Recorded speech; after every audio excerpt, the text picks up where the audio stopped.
Private Room with Jokerthefool. On our second episode, we'll be discussing nutrition, how the food supply is broken, how most people don't know or care that it is broken, and if you do care, what you can do to improve your nutrition from my perspective. So let's jump right into it with the food supply being broken in this country. Coming at it from perspective of an American, most people are on the centralized supermarket slash restaurant food supply. So these large companies buying from factory farms and monocrop products where they're using Monsanto's pesticides and fertilizers and all these synthetic chemicals to produce food products that leach into the food itself, and it's processed in big industrial plants where you've got well, I would say contamination. They nuke everything with preservatives. That's hard for anything to get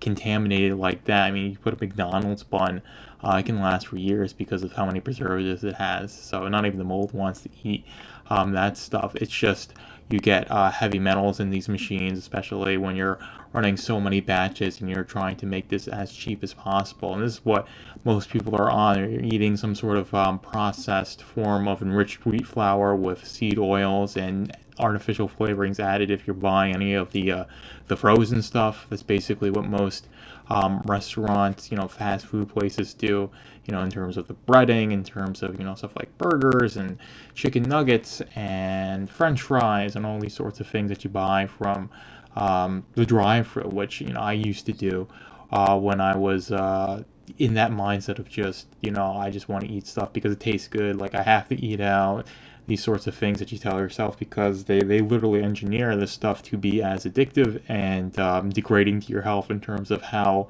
poor the micronutrient profile is and how many things that are inflammatory to your gut, inflammatory to your immune system and endocrine system, with the fact that you've got the imbalance of omega-3 and omega-6 fatty acids in the seed oils. You've got the phytoestrogens in stuff like soy and the hormones they use in conventional dairy for the cows. That also affects again, it's going to affect your hormonal profile negatively because it's synthetic chemicals that your body does not know how to process. It interferes with your natural hormones by going to the receptors of your cells. These sorts of things. You get to really into the brass tacks of it. I'm getting a bit on a tangent. Is that main thing is to say that we've completely in this country gotten away from natural food production and have gone to the factory farm monocropped system for most food products, and that's what people care to buy because it's convenient, it's easy. They've grown up doing like this, and this has been something that's been happening since the 80s, I would say, where we've had all these, super processed food stuff like Eggos and frozen pizzas, and you can go on and on, Little Debbie's and Entenmann's and all these sorts of things that are the standard diet for a lot of people. That's, I'd say, 90% of the food that they eat, and you're not eating whole foods that you have to prepare and cook for yourself. The outer sections of the grocery store, not the middle aisles, if you're even in a grocery store in the first place. So many people just like, DoorDash every meal or go for the drive-thru for every meal. So you're reliant on Cisco giving you properly sourced food, which just is not a thing. It's making as much money as possible, making you come back as often as possible, and you use the lowest quality ingredients to do that. And you put so many preservatives and synthetic flavorings in it that it's going to be very harsh to your gut and therefore the rest of your body, because your gut microbiome determines so much of your health. And if you're ruining that consistently, you're going to degrade your health, and you degrade your health physically, you're going to degrade your health mentally, and you wonder why so many people have mental health issues in this country when they're on the standard American diet. But you can't say that food's bad for you and these sorts of things, because people just want to do what feels good in the moment, not what feels good in the long term. But that is how it's broken, and I would say, getting into a little bit how, people don't know and care, and that, eating out is part of the culture. right? To say, where are we going to eat? Going to restaurants, supporting that, community. It's part of, the cultural, I guess, fabric of this country at this point, in terms of fast food and how American food is garbage, but people just like to eat it because it tastes good. And it's like going to McDonald's is an experience, arguing about if Wendy's has the best chicken nuggets compared to Burger King or McDonald's or Chick-fil-A, or whatever. People like to argue about it. It's part of the culture, and people like doing it, and they run these promotions like the Grimace Shake or the Starbucks, make your own custom drink, or all these, sorts of little marketing gimmicks to get people talking about, the brand and the food and all that thing. And then it, that compounds into how, this food's designed to be addictive. The amount of sugar they put in these drinks, the amount of, artificial flavorings that they put into this to excite as many of your taste buds as possible, and the marketing around it. It's just engineered from every perspective, from the color of the bag to the shape of whatever you're eating to the color of the food itself. Yeah, everything about it is calculated to make it as addictive as possible to you, so that way you'll keep engaging with it. And that's a lot of products that are marketed to people. You can apply that mindset to social media, to video gaming, to basically anything. It's just designed to be as addictive as possible, so it takes up as much of your time as possible, so you'll spend the most amount of money on it as possible. And because at the end of the day, it's about making as much money as possible for as little effort as possible, and it's about entrapping as many people as possible, because you want total control if you're in that corporate status mindset. But to move on, we've established that food supply is broken in many ways.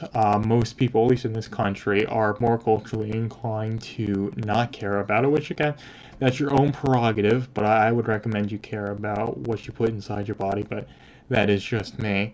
And then we'll talk about the final thing. It's going to be a bit of a shorter episode, is what can you do to properly nourish yourself if you want to experience proper nutrition. Now, in terms of your health, your nutrition, I would say, is one of the most important things, probably the most, other than your sleep. And I would say they're equally important.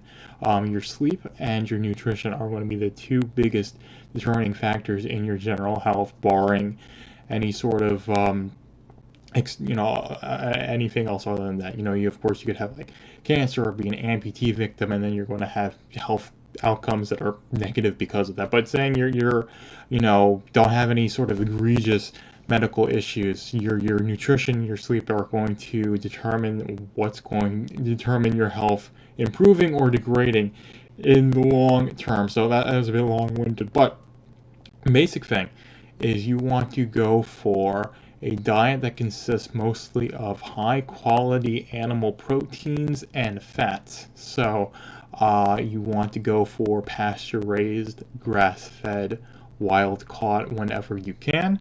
Find the highest quality versions of that. I'd say, buy local from farmers markets if you can. There's plenty of places online. Miller's Bio Farm is one that will, ship farm-raised products to you. But there's White Pastures Oaks. There's Thrive Market will source food from that. So if you search for farm food delivered online to you, you can find those sorts of things, and you can find stuff like pasture-raised pork, very high-quality pasture-raised eggs, animal organ meat, which I'd say is the most nutritionally dense foods you can eat are animal organ meats from healthy animals. You can, do that for fish organs as well.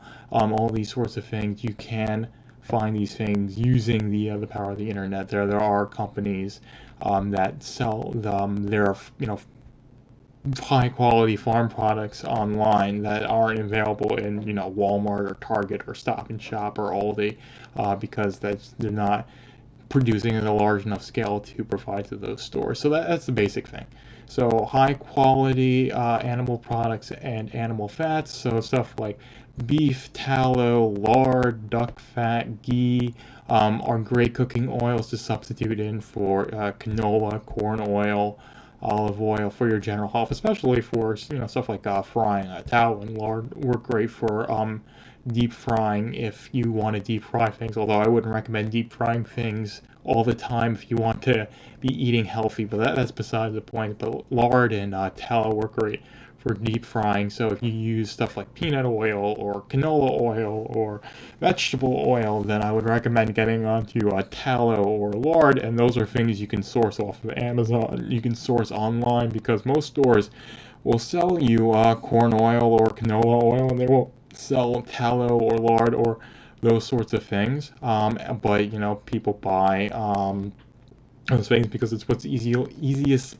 available, and stuff like a gallon or a tub of corn oil will have that heart healthy symbol on it, so people think it's good for them because we've demonized animal fats, and we've said eat seed oil, or use seed oils, or use this because this is heart healthy, this is good for you, because it's all lies. You have to really navigate around it, and it's definitely pay to play for the food industry, and it's always going to be until people start taking it upon themselves to change their eating habits, which will change what these companies will prioritize in order to make the most amount of money as possible. It takes a lot of work, though, since we're going up against a lot of, big brand name interests, and they've got a lot of power over the consumer in terms of just how addictive they make this stuff.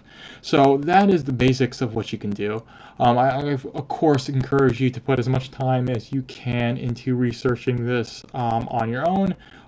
Going on to an elimination diet where you clean up your diet as much as possible and then reintroduce things to see what you can best tolerate, what you can get away with in terms of eating, things, like some people tolerate grains better, some people can't tolerate dairy at all, some people can only tolerate certain forms of dairy, these sorts of things. But, it's going to be very highly individualized, so that's the best way to put it with nutrition. But there are general things, of course, don't eat out at restaurants, don't get prepackaged frozen foods, avoid most canned foods, don't consume foods out of plastic as much as you possibly can. These sorts of general guidelines, regardless of what you choose to do with this little bit of information I've given you. So this has been a pretty short podcast, but I've thought about this topic a lot. I wrote a series on nutrition. You can check that out on my Substack if you want to read more about my perspective of nutrition, which is ever changing. I do want to go and do a big update to that one day when because I've learned a lot, and I want to do a little bit more research so I can give you all the most amount of information possible. So with that, like I said, it's going to be individualized. So you're going to have to figure out what to do for yourself, but I can give you general guidelines. I'm going to tell you what best to do. So with that long-winded last part out, I'm always long-winded, I'm going to sign off. I hope you have a fantastic rest of your day, and we'll go to the outro. Thank you very much. Thank you for being in the Velvet Room with Jokerthefool. Be sure to follow the links below to keep up with the podcast and all projects from Velvet Room Publishing.